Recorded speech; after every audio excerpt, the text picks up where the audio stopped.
Phone tapping కేసులో SIT నుంచి నోటీసులు అందుకున్న మాజీ ఎమ్మెల్యే చిరుమర్తి లింగయ్య కొద్దిసేపటి క్రితమే పోలీసుల విచారణకు హాజరయ్యారు. నార్కట్పల్లి నుంచి ఈరోజు ఉదయం ఆయన నేరుగా హైదరాబాద్లోని జూబ్లీ హిల్స్లోని ఉన్నటువంటి డీసీపీ ముందు ఆయన హాజరయ్యారు. అయితే పోలీసులు కావాలనే తనకు రాజకీయ కుట్రలో భాగంగానే తనకు నోటీసులు సర్వ్ చేశారని, తాను గతంలో ఎమ్మెల్యేగా ఉన్న సమయంలో పోలీసుల పోస్టింగ్ల వివరాలు కావచ్చు, కార్యకర్తల కోసం కావచ్చు, ఫోన్లతో ఎవరైతే మాజీ అధికారులు ఫోన్ ట్యాపింగ్ కేసులో ఇప్పటివరకు అరెస్ట్ అయిన అధికారులు ఎవరున్నారో వాళ్ళతోని కార్యకర్తల అవసరాల కోసం కావచ్చు, స్థానిక అధికారుల పోస్టింగ్ విషయమై నేను మాట్లాడుండొచ్చు, కానీ నేను ఫోన్ ట్యాపింగ్ తనకు సంబంధం లేదనే విషయాన్ని చిరుమర్తి లింగయ్య సిట్ విచారణకు వెళ్లే ముందు మీడియాతో చెప్పారు. అయితే విచారణలో ఏం చెప్పబోతున్నారనేది పల్లవి టీవీ ప్రతినిధితో ఆయన ఎక్స్క్లూజివ్గా చెప్పారు. తనకు ఈ ఫోన్ ట్యాపింగ్తో సంబంధం లేదని, ఫోన్ ట్యాపింగ్ విషయంలో తనను కావాలనే కుట్ర కొద్దీ ఇరికించే ప్రయత్నం చేస్తున్నారని,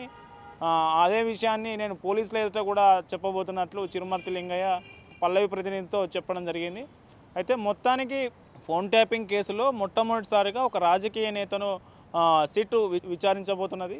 చిరుమర్తి లింగయ్యతోనే మొదలైన ఈ విచారణ ఇంకా మిగతా ఎమ్మెల్యేలకు, ఇంకా రాజకీయ నాయకులకు ఎవరికైనా నోటీసులు వెళ్తాయా, పోలీసులు ఎలాంటి యాక్షన్ తీసుకోబోతున్నారు, ఈ విచారణలో భాగంగా చిరుమర్తి లింగయ్య ఏమైనా కన్ఫెషన్ స్టేట్మెంట్ ఇచ్చే అవకాశం ఉందా, ఆయన పొలిటికల్ లింకులు ఏమైనా పోలీసులు ఛేదించే అవకాశం ఉందా అనేది ఉత్కంఠంగా మారింది. మొత్తానికైతే విచారణ ప్రస్తుతం చిరుమర్తి లింగయ్య పోలీస్ విచారణలో సిట్ విచారణకు హాజరయ్యారు. సిట్ విచారణలో సిట్ అధికారులు ఆయనను కొన్ని ప్రశ్నలు వేస్తూ వివరాలు రాబట్టే ప్రయత్నం చేస్తున్నారు. విచారణకు వెళ్తున్నాం. 9వ తారీఖు నాకు నోటీసులు ఇవ్వడం జరిగింది. దాని సందర్భంగా ఈరోజు ఏసీబీ జూబ్లీహిల్స్ దగ్గరికి విచారణకు వెళ్ళడం జరుగుతుంది. అక్కడ వాళ్ళు ఏమడుగుతారు, ఏం సంగతి అనేది మనకు తెలియదు. వాళ్ళు నోటీస్ ఇచ్చారు, మన ధర్మం కాబట్టి మనకు ఖచ్చితంగా హాజరు కావాలి. పత్రికల్లో, టీవీలలో చూస్తున్నాం, ఫోన్ ట్యాపింగ్ కేసులో విచారణ అనేది వింటున్నాం. కాబట్టి పోలీసులు చేయవలసిన కార్యక్రమం ఫోన్ ట్యాపింగ్. చిరుమర్తి లింగయ్య వ్యక్తి ఫోన్ ట్యాపింగ్ చేయడు. అది అధికారులకు అవసరాలను బట్టి వాళ్ళ అక్కర నిమిత్తం చేసుకుంటారు, అప్పుడు పరిస్థితులను బట్టి. దాంట్లో నేను చేసిన అనేది నా పేరు, నా ప్రచారం చేయనేది బాధ అనిపిస్తుంది. అయినా కూడా విచారణలు ఖచ్చితంగా ఎదుర్కొంటాం. మాకేంటే మేము చేయని సంబంధం లేని విషయాలు మేము చేసే కార్యక్రమం కూడా కాదు. అది తిరుపతితో సంబంధం ఉందంటే, సంబంధం అంటే అధికారులు వివిధ రకాల హోదాలు పనిచేసిపోతుంటారు. జిల్లాలో పరిచయాలు ఉండవచ్చు, పరిచయాలతో ఫోన్లు చేయొచ్చు, మాట్లాడచ్చు. అంత మాత్రం నాకేం సంబంధం ఉంటుంది బయట. మీ జిల్లాకు సంబంధించిన మరో ఇద్దరు మాజీ ఎమ్మెల్యేలకు ఏది అంతే ఒకటి ప్రచారం అంటే ఏది లేదు. ఒక మీడియా ప్రచారం, రేవంత్ రెడ్డి ఒక ప్రచారం మొదలుపెట్టి టీఆర్ఎస్ పార్టీ నాయకులు కన్ఫ్యూజ్ చేయడం ప్రయత్నం. దేనికి ఇస్తే నాకేం వ్యాపారాలు ఉన్నాయి, ఏముంటాయి విచారణ చేయన దగ్గర ఏముంటే ఒక దళిత నాయకుని పట్టుకొని విచారణ చేస్తుంటే ఏం చేస్తారండి? ప్రభుత్వాన్ని నిలదీయొద్దు, గట్టిగా మాట్లాడదు, ప్రజలు ఉండకూడదు, ఇంట్లో ముసుకేసుకుని పండుకుంటే ఏది ఉండదు. ప్రజల్లో తిరిగి ప్రభుత్వాన్ని వ్యతిరేకించినప్పుడు ఇటువంటి సమస్యలు ఉత్పన్నం అవుతుంటాయి. ఇది నన్ను కాదు, రేవంత్ రెడ్డిని అడగాలి, ప్రభుత్వాన్ని అడగాలి, డీజీపీని అడగండి, ఐజీని అడగండి. నాకేం తెలుస్తుంది? నాలాంటి ఒక దళితుని పట్టుకుని నాకు నోటీస్ ఎందుకు ఇచ్చినా మీరు అడగాలి. అక్కడ అడగారు మీరు, మమ్మల్ని ఏం చెప్పాలి? నేను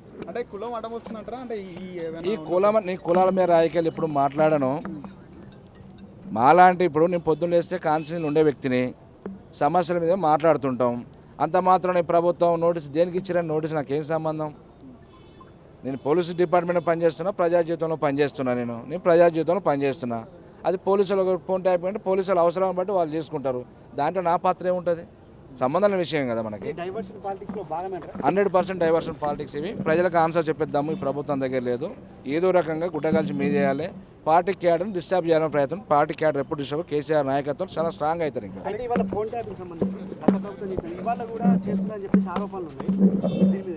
ట్యాపింగ్ ఈరోజు కూడా నేట చేస్తే మీరు చెప్పండి.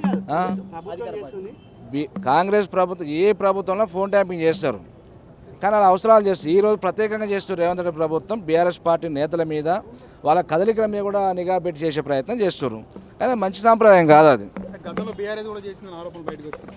బిగ్టీ చెప్తుందా?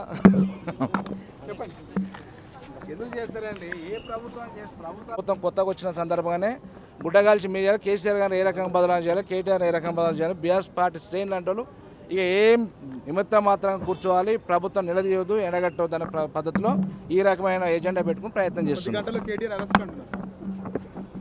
సమయం వచ్చినప్పుడు ఓటు నోటు కేసు దగ్గర రేవంత్ రెడ్డి అరెస్ట్ అయ్యిండు, సంబంధం లేకుండా కేటీఆర్ ఇప్పుడు చిరుమంత్రిని అరెస్ట్ చేస్తే కేటీఆర్ ఏం చేయడిగా, బలమైన నాయకుడు ఏం చేయరు, పొద్దునేస్తే పేట సమస్యల మీద ఎడగడుతున్నప్పుడు అరెస్ట్ చేస్తుంటారు. మీ పార్టీకి అదే మీ నాయకుడికి అదే అలవాటు, చెప్పండి మీ నాయకుని కూడా మంచి సాంప్రదాయం కాదు అది.